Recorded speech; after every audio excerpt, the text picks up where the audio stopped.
অনেকেই বলেন যে দেশের যে অর্থনৈতিক অবস্থা, দেশের যে হাল করছে আওয়ামী লীগ, এখন অন্য যে কোনো সরকার ক্ষমতা আসলে দেশ চালাইতে পারবে না। এই ধারণাটা সম্পূর্ণ সত্য না, আবার সম্পূর্ণ মিথ্যাও না। দেশে নেক্সট যদি কোনো সরকার আসে, সে সরকার যদি মনে করে যে আমরা চুরি করব না, চুরি বন্ধ হবে, তাহলে দেশ আবার সুস্থভাবে সোনার বাংলাদেশ বানানো যাবে। দেশ থেকে যে ভারতীয় 24 লক্ষ 26 লক্ষ ভারতীয় আছে, এদেরকে বিদায় করলে দেশের চুরি বন্ধ হলে দেশ চলবে।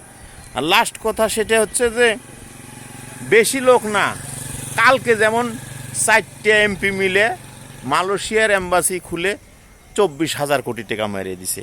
এরকম কয়েকটা এমপির অর্থ সম্পদ অবৈধভাবে কামাইছে।